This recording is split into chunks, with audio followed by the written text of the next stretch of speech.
मैं हमेशा आप देख रहे हैं हमारी सुबह का खास कार्यक्रम प्रेस वार्ता जिसमें हम आपको बताते हैं देश दुनिया की तमाम अपडेट, तमाम बड़ी खबर, तमाम ऐसी कौन सी खबरें हैं जो आज के अखबारों में हेडलाइंस बनी हुई है।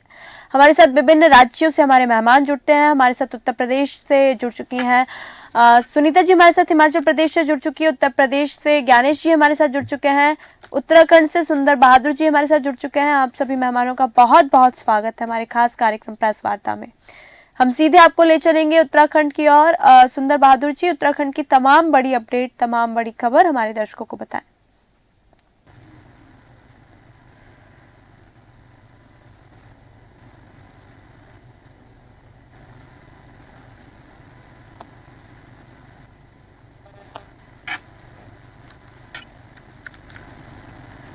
सुंदर जी, आपकी आवाज नहीं आ पा रही है। हम सीधे आपको ले चलेंगे हिमाचल प्रदेश की ओर। सुनीता जी, हिमाचल प्रदेश की तमाम बड़ी अपडेट, तमाम बड़ी खबर हमारे दर्शकों को बताएं। हिमाचल प्रदेश की दिवाली का देश भर में लोगों ने लाखों की जलाए और गायब और दिवाली की तरह सभी की बाहर से मनाया गया। यहाँ की ऐतिहासिक झांकी मंदिर है और वहाँ पर उन्होंने राम भगवान पूजा की। वही 15,008-11 की सावन को इस तरह की प्रदेश में दिए चलाए गए। वही हिमाचल प्रदेश के कोकण जिला में 40 जगह पर एलईडी से ये प्रोग्राम देखा गया। अयोध्या से सीधा प्रसारण हो रहा देखा गया और वही सभी लोगों ने सुबह यात्रा में भी हिस्सा लिया। जगह भंडारे का आयोजन भी किया गया है और उसके लिए सरकार की तरफ से पूरी सुविधा दी गई थी। जगह जगह पर पुलिस तैनाती और किसी को दिक्कत ना हो इसलिए जो लॉन्ग बंद रखा गया था। वहीं अगर मौसम की बात करें तो प्रदेश भर में जो ऊंचाई वाले जो इलाके हैं वहाँ पे 5 दिनों में बर्फबारी के समय वो आसार है। वही सुबह से समय कोहरा पड़ने से काफी अलर्ट भी किया है और सुबह शाम सावधानी से यात्रा करने की भी है सलाह दी गई है। और अगर बात करें तो मंडी के जो कन्नौर जेल के पास एक भी सड़क पे हादसा हुआ है और कुछ यात्री घायल हो गए। इनमें 4 गंभीर रूप से घायल है और हल्की क्षति आई है और जो अस्पताल से भर्ती कराया गया है। वही सभी जिला में काफी देखने को मिली है। जो लोग अपने घरों से कम ही बाहर निकल रहे हैं, अलाव का सहारा ले रहे हैं। जी सीधे चलेंगे उत्तर प्रदेश की ओर। हमारे साथ ज्ञानेश जी जुड़े हैं। ज्ञानेश जी, उत्तर प्रदेश की अपडेट, बड़ी खबर और ऐसी कौन सी खबरें जो सुर्खियों में चल रही है उत्तर प्रदेश में, हमारे दर्शकों को बताएं। इसे मैं बताऊंगा कि कल जो है अयोध्या में श्री राम मंदिर बन कर तैयार हो चुका है और दिव्य प्राण प्रतिष्ठा के बाद में अब जो है वो आज के मंगलवार जो है आप श्रद्धालुओं के लिए राम मंदिर के कपाट खोल दिए गए। अब आज के जो आप देखते हैं, जो देखना चाहता है, जो कई सालों से इंतजार कर रहा था, वो आज श्रद्धालु जो है रामलला के दर्शन कर सकेंगे और यहाँ पे उम्मीद लगाई जा रही कि आज हजारों की संख्या में श्रद्धालु अपने आराध्य के दर्शन करेंगे। रामलला प्रतिष्ठा के लिए हजारों की संख्या में श्रद्धालु जो है वो अयोध्या नगरी पहुंचे हैं और एक अनुमान के मुताबिक आपको बता दूं कि हर दिन लगभग 1.5 लाख श्रद्धालु आपको है रामलला के दर्शन करेंगे। इस तरीके की खबर आई है। अब हम बात करेंगे कि राजधानी लखनऊ में जो बेखौफ बदमाश हैं, लुटेरे हैं, वो किस तरीके से पुलिस को चुनौती देते रहते हैं। बैंक से 65,000 रुपए निकाल कर माँ के साथ में स्कूटी पर एक महिला जा रही और विशाल मेगा मार्ट है, वहां पर उन व्यक्तियों ने उसको पहले टक्कर मारी और इसके बाद में लगभग 4 बजे जो है वो पैसा लौट कर फरार हो गए। क्योंकि राजधानी लखनऊ है, फिर मौके पर लोगों ने पुलिस को फोन किया तो पुलिस पहुंची और छानबीन में जुट गई। छानबीन के बाद देख रही है। अब सीसीटीवी फुटेज जो है संभाल कर पुलिस आरोपियों की तलाश में जुट गई है। ऐसा बता दूं कि जो राजधानी भारत की राजधानी दिल्ली है, वहां पर एनसीआर सहित उत्तर भारत में भूकंप के तेज झटके की तीव्रता से जो है वो धरती कहीं न कहीं काफी है। जो लोगों ने महसूस किया है, कुछ लोग तो घर से बाहर निकल आए हैं वहाँ भी बता दूं कि दिल्ली सहित पूरे उत्तर भारत में सोमवार रात को भूकंप के तेज झटके महसूस किए गए। झटके इतने तेज थे कि हर किसी ने इसे महसूस किया। पंजाब से लेकर हरियाणा, हिमाचल में भूकंप के झटके भी महसूस किए। जी और जो फ्लैट में लोग थे, जो घरों में थे, वो बाहर निकले नहीं। अब मैं बात करूंगा कि उत्तर प्रदेश की जो राजधानी है लखनऊ के जो जिले हैं कहीं न कहीं उसमें जो भ्रष्टाचार का कारनामा है वो लगातार, चाहे वो अधिकारी हो चाहे पुलिस विभाग हो, वो चलते रहते। आपको हम आए दिन अवगत कराते हैं कि देखिए एंटी करप्शन ने क्या क्या किया। अब ये ताजा मामला है जो राज्य कर विभाग में भ्रष्टाचार का बड़ा खेल वहां पर चल रहा है इनका। जी निजी कंपनियों से जो अधिकारी हैं वो रुपयों की वसूली करवा रहे हैं। जो निजी है उनके अधिकारी ये है उनको लगा रहे हैं कि आप वसूली करिए। इसका पर्दाफाश जो है शुक्रवार को एंटी करप्शन की कार्रवाई में हुआ था। एंटी करप्शन ने रिश्वत लेते हुए जीएसटी में तैनात एक निजी कर्मचारी को पकड़ा। उसके जी जी बाद में उसने बताया कि ये पूरा जो खेल है वो असिस्टेंट कमिश्नर के कहने पर हम पैसा वसूलते हैं। तो इस जी तरीके से जो है एंटी करप्शन ने असिस्टेंट कमिश्नर को आरोपी भी बनाया है। आपको बताऊं कि राज्य कर विभाग में तैनात जो असिस्टेंट कमिश्नर के कारनामों पर जो है वो पर्दाफाश हुआ है और उसके कार्यालय में बैठने वाले जो निजी कर्मचारी थे मनीष कुमार, ये व्यापारियों से उगाही का काम करते थे। 5,000 रुपए की रिश्वत लेते हुए इनको जो है एंटी करप्शन की टीम ने शुक्रवार को उन्हें रंगों हाथों पकड़ लिया था। और असिस्टेंट कमिश्नर कारोबारियों से कहता था कि मनीष को पैसा दे दो, मैं तुम्हारा सारा काम कर दूंगा। की रकम 1,000 रुपए ही देते अपने पास और लोगों के पास। नीचे उसके दफ्तर में बैठकर सरकारी और निजी दोनों कार्य करता था। उनके पर्सनल भी काम करता था और सरकारी जो है के काम को उनको भी पुलिस ने लगा रखा था। तो एंटी करप्शन ने असिस्टेंट को आरोपी बनाया और उस पर जल्दी शिकंजा कसा जा रहा है। तो इस तरीके से बता दूं कि शमशाबाद रोड जो कैरई के रहने वाले अमरचंद शर्मा का उसे दोबारा लेने के लिए उन्होंने अपने अधिवक्ता के माध्यम से रिवोकेशन फाइल किया था। जी लेकिन उसे जीएसटी नंबर नहीं मिल पा रहा था। उसकी समस्या का समाधान जीएसटी कार्यालय खंड 18 में तैनात प्रवीण कुमार द्वारा होना था, मगर वो उसका काम नहीं कर रहा है। जी जब जी भी वह उसके कार्यालय में जाते थे तो असिस्टेंट कमिश्नर उनसे मनीष कुमार से मिलने के लिए कहता था और मनीष प्रवेश कुमार के कार्यालय में काम करता था। वह एक निजी कर्मचारी था। वह कार्यालय में बैठकर सरकारी और निजी दोनों कार्य करता था। तो अमरचंद्र शर्मा ने 5,000 रुपए रिश्वत मांगी गई और रिश्वत की रकम लेने समय उनकी तरफ से जानकारी दी गई थी। तो टीम मौके पर पहुंची और फिर उनको गिरफ्तार कर लिया। तो इस तरीके का निशा जो है खेल वो राजधानी लखनऊ हो या अन्य जिले हो वहां पे लगातार चलता रहता है।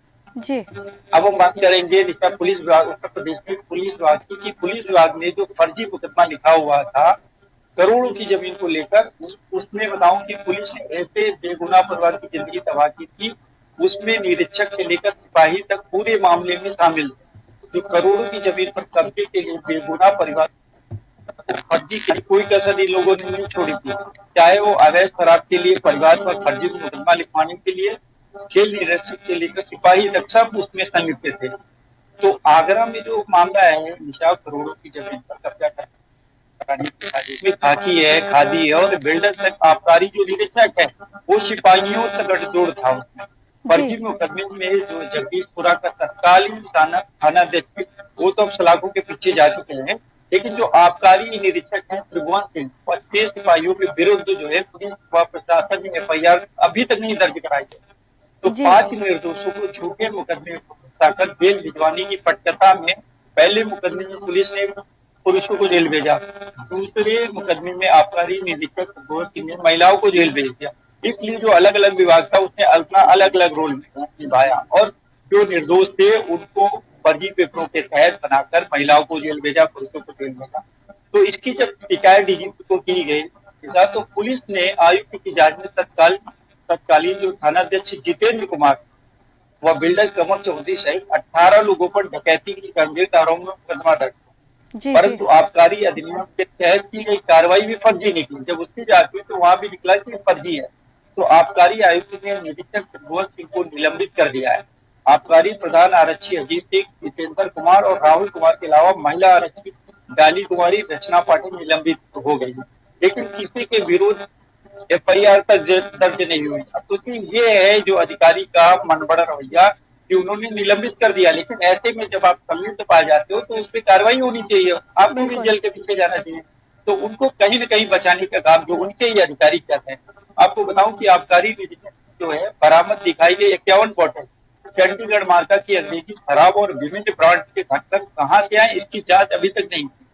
जिलाधिकारी बताऊं कि मानू चंद्र गोस्वामी की रिपोर्ट के बाद भी शराब के खेल में शामिल विभागीय अधिकारियों के विरुद्ध ठोस कार्रवाई नहीं हो सकती है। जी और जी। इसके लिए मंडलायुक्त रीतू महेश्वरी का कहना है कि भविष्य में इस तरह का मामला सामने न आए, अगर कोई मामला आता है तो एफआईआर कराकर कार्रवाई की जाएगी।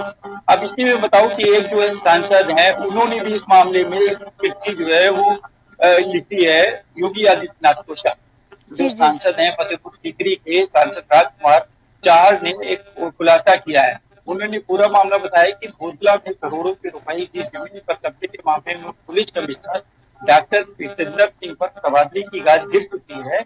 उसी जमीन को लेकर जो फतेहपुर सीकरी के सांसद ने एक आवाज उठाई है और उन्होंने मुख्यमंत्री योगी आदित्यनाथ को अपना खत लिखा है। उन्होंने जी बताया जी। कि आगरा के जो थाना जगदीशपुरा क्षेत्र के जो भोजला की 4 बीघा जमीन के कब्जे को लेकर चल रहे विवाद में फतेहपुर के जो सांसद है उन्होंने यह कहा है कि वरिष्ठ आईएएस अधिकारी से जांच कराएं।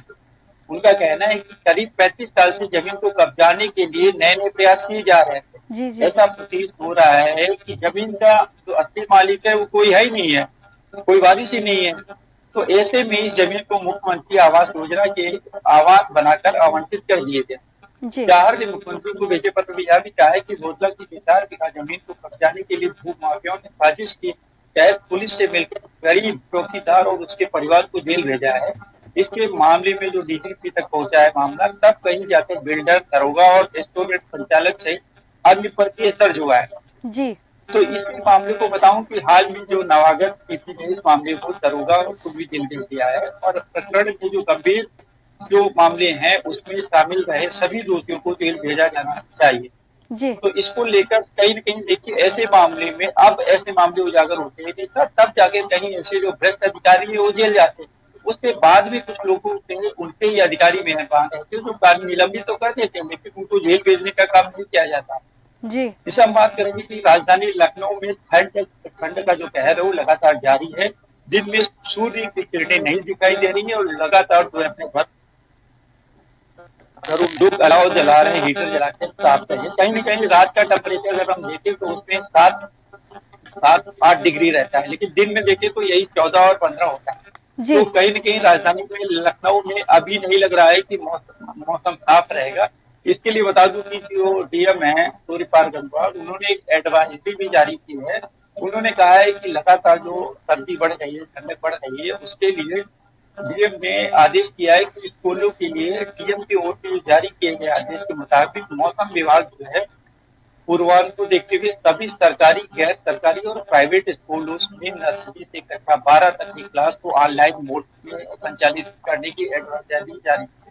जी। और गौरतलब है कि 28 दिसंबर के बाद से प्रदेश में नर्सरी से कक्षा 8वीं तक के स्कूल बंद है और बच्चों की पढ़ाई पर भी बुरा असर पड़ रहा है। जी तो इसी को लेकर डीएम साहब ने एक आदेश दिया है कि अब जो बच्चे हैं वो कहीं न कहीं जो है वो ना जाए, जो जाए वो भी ऑनलाइन बच्चे पढ़ाई करें और इसको लेकर जो डीएम ने एक एडवाइजरी जारी की। इसके लिए बताऊं कि अगर जो स्कूल में प्रैक्टिकल और एग्जाम चल रहे हैं तो इसको लेकर भी उन्होंने कहा है कि जो बच्चे हैं वो कहीं न कहीं जो है खुले में ना बैठे, वो क्लास के अंदर बैठे, बाहर ना निकले। जी। तो इस तरीके से डीएम साहब ने आदेश दिया है। बिल्कुल। सीधे फिर चलेंगे उत्तराखंड की ओर। सुंदर बहादुर जी, उत्तराखंड की अपडेट, उत्तराखंड की बड़ी अपडेट, ऐसी कौन सी खबरें जो वायरल हो रही है उत्तराखंड से या सुर्खियों में है, हेडलाइंस बन रही है, वो हमें हमारे दर्शकों को बताएं।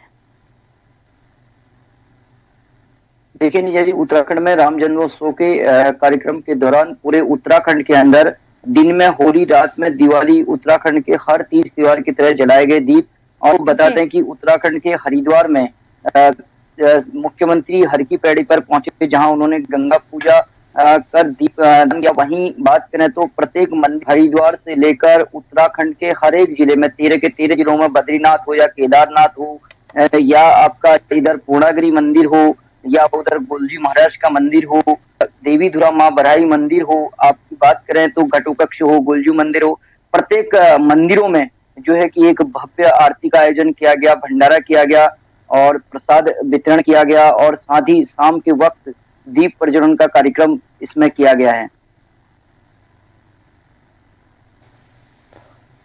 प्रत्येक प्रत्येक जो घर है, प्रत्येक घरों में जो है दीप जलाए गए हैं। ऋषिकेश में बात करें तो श्री राम की झांकियां निकाली गई हैं और जगह जगह पर भंडारों का आयोजन किया गया है। प्रत्येक स्थान पर जो भूमि जो कहा जाता है उत्तराखंड को, उस देव भूमि को मद्देनजर रखते हुए हर एक जगह पर भंडारे और कई दीप जलाए गए। वहीं शारदा, मुख्यमंत्री की विधानसभा की बात करें तो शारदा पर गंगा आरती का आयोजन किया गया, जो कि माँ के पावन तट पर जाता है। 7 नदियों का संगम इस जगह को माना जाता है। वहां पर रात को 51,000 दिए जलाकर यहाँ पर क्या कहते हैं कार्यक्रम किया गया। रात को जागरण वगैरह ये सारी चीजें, प्रसाद वितरण कार्यक्रम यहाँ पे किए गए हैं। बात करें तो उत्तराखंड से प्रथम बार भारत पर्व पर पहली बार भारत विकास उत्तराखंड की झांकी प्रदर्शन करेगी, जिसमें भारत विकास उत्तराखंड झांकी के अग्रिम भाग में कुमाऊनी में पारंपरिक वेशभूषा पर स्वागत करते हुए दर्शाया गया है। दिल्ली के लाल किला में 23 तारीख से लेकर 31 जनवरी तक होने वाले भारत पर्व पहली बार विकास उत्तराखंड की झांकी देखने को मिलेगी। लोगों को राज्य के विकास यातन किया जाएगा। प्रधानमंत्री नरेंद्र मोदी केदार की धरती पर 21वीं सदी के तीसरे दशक के उत्तराखंड को दशक बताया है, तीसरा उत्तराखंड का दशक बताया है। इस दिशा में मुख्यमंत्री पुष्कर सिंह धामी के नेतृत्व में सरकार में बड़े बड़े कार्य किए जा रहे हैं। सूचना विभाग के संयुक्त निदेशक नोडल अधिकारी के एस चौहान ने बताया कि विकसित उत्तराखंड झांकी के अग्रिम भाग में कुमाऊनी भाषा में स्वागत करती हुई महिला दिखाई देगी। इसके अलावा राज्य के मोटा अनाज, मड़वा, झंगुरा, रामदाना एवं कोने की खेती, राज्य पक्षी मोरना को दर्शाया गया है। झांकी के मध्य भाग पर होम स्टे प्रदर्शित किए गए हैं। इस योजना के अंतर्गत उत्तराखंड ग्रामीण क्षेत्र में रोजगार की पहल बनी है, जो कि 2023 में केंद्र सरकार के उत्तराखंड के पिथौरागढ़ जिले के सरमोली गांव को सर्वश्रेष्ठ पर्यटक गांव हुआ गया है। इसके अतिरिक्त लखपति दीदी योजना स्वयं सहायता समूह को, महिलाओं को आत्मनिर्भर बनाना, वो मोबाइल टावर्स जगह जगह पर और वही ऋषिकेश कर्णप्रयाग रेल मार्ग मार्ग परियोजना दिखाई गई है। और अंतिम छोर पर जो है मतलब देश का प्रथम गांव माणा की रोड बनी है, वो है उत्तराखंड की पहली बार ऐसी झांकी जो कि दिल्ली में दिखाई जानी है। वहीं बात करें तो लोकसभा चुनाव 2024 में हुए, उस लोकसभा चुनाव को मद्देनजर रखते हुए कहीं न कहीं लोग ने भी अपनी तैयारी पूरी कर ली गई है। उत्तराखंड में मतदाता सूची, अंतिम मतदाता सूची जारी हो चुकी है, जिसमें 99,000 मतदाता बड़ी है संख्या पहुंची है 83 लाख उत्तराखंड की। प्रदेश के सबसे अधिक उत्तराखंड के जिले में 15,30,900 मतदाता है देहरादून में और रुद्रप्रयाग में जिले में जो कि 93,03,042 मतदाता यहाँ पर जुड़े हैं।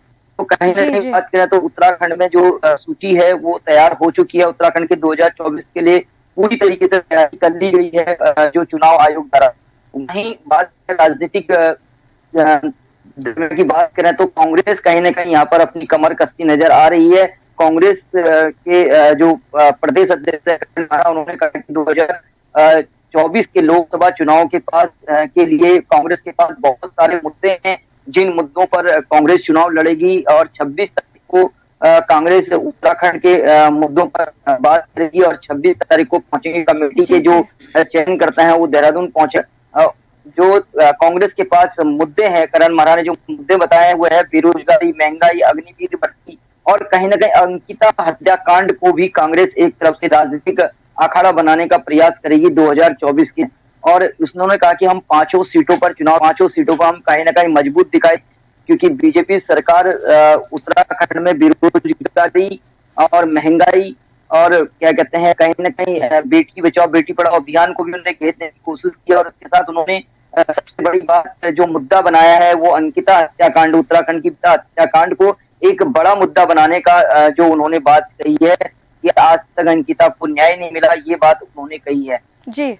वहीं मुख्यमंत्री आज अपने तय कार्यक्रम के अनुसार अपने चंपावत में, जो कि विधानसभा क्षेत्र है जिला चंपावत के बाराकोट में पहुंचेंगे, जहां पर कि जिला अध्यक्ष निर्मल मेहरा के पिता एवं भाजपा संस्थापक सदस्य हयात सिंह मेहरा के निधन पर शोक संवेदना व्यक्त करने के लिए पहुंचेंगे। वहां पर डीएम नवनीत पांडे के दिशा निर्देशन में लोनिको जो उत्तराखंड लोनिको विभाग है उसके द्वारा वहां पर जीआईसी में हेलीपैड बना दिया गया है और प्रशासन पूरी तरीके से और हेलीपैड से उनके घर तक जाना है टायर लॉकिंग रोड का निर्माण तत्कालीन कराया गया है। तो इसी क्रम में आपको बता दें नेता जी, अंत में जो मौसम का हाल है उत्तराखंड में, मौसम का हाल ऐसा सूखी ठंड पड़ रही है और पहाड़ों में काफी सूखी ठंड पड़ रही है, जो कि बरसात नहीं हो रही है। बारिश ना होने की वजह से किसान है, खेती या फसल नहीं हो पा रही है, किसान बहुत परेशान है पहाड़ों में, क्योंकि पहाड़ों में एकमात्र जो जरिया होता है वो बरसात होती है खेती करने का, और ऐसा नहीं हो पा रहा है। वहीं तराई की बात करें, तराई में कोहरा लगातार छाया हुआ है, जिसकी वजह से कि लोगों को आने जाने में दिक्कत हो रही है, कई सारी सड़क दुर्घटनाएं भी इससे बढ़ रही हैं और अभी कई दिनों तक मौसम विज्ञान के दिनों तक ये स्थिति बनी रहेगी, जो कि तापमान यहाँ की बात करें तो न्यूनतम तापमान 2 से 3 डिग्री यहाँ पर आ चुका है और पहाड़ों में बर्फबारी तो हो रही है, लेकिन बरसात न होने की वजह से किसान बहुत नाराज है। इसी को मद्देनजर रखते हुए सभी जिला अधिकारियों ने आदेशित किया है कि पहाड़ों में 1 से लेकर कक्षा 12 तक के विद्यार्थियों की 25 तारीख तक छुट्टी की है। वहीं बात करें तो प्लेन्स में जिला उधम सिंह नगर में भी 23 तारीख तो 1 से लेकर 8 तक के विद्यार्थियों की जो है छुट्टी प्रस्तावित कर दी गई है। यही बात करें कि मानव जीव संरक्षण की बात करें तो पिछले दिनों ने खबर दिखाई थी कि खटीमा वन रेंज के अंतर्गत एक कि जो हाथी ने एक जंगल में पत्ते लेने व्यक्ति को मार दिया था। वहीं कल फिर एक मामला और आया है, जंगल में अपने भाई के साथ पत्ते लेने गए एक व्यक्ति को जब वो नीचे पत्ते बिन रहे थे, ऊपर उनका भाई काट रहा था पेड़ से, तो उस समय हाथी ने आकर उठाकर मार दिया है। ये संज्ञान में मामला आ रहा है। कहीं वन विभाग के जो रेंजर है उनका कहना है कि ऐसा हमें प्रतीक नहीं होता है कि उसे हाथी ने मारा है, कहीं ना कहीं वन विभाग भी अपना बचाव कर रहा है। अब आगे की जानकारी जो है आज उच्च अधिकारी से ली जाएगी, तत्पश्चात ही ये बताया जा सकता है कि आखिर मृत्यु का कारण।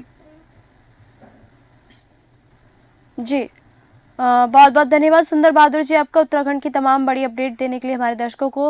हिमाचल प्रदेश से हमारे साथ जुड़ी थी सुनीता जी, बहुत बहुत धन्यवाद आपका। उत्तर प्रदेश से हमारे साथ जुड़े थे ज्ञानेश जी, आप सभी मेहमानों का बहुत बहुत शुक्रिया। हमारे दर्शकों को आज की तमाम बड़ी अपडेट, तमाम बड़ी खबर हमारे दर्शकों को आपने बताई। प्रेस वार्ता में फिर मिलेंगे नई खबरों के साथ, नई बड़ी अपडेट के साथ। देखते रहिए देश न्यूज। नमस्कार।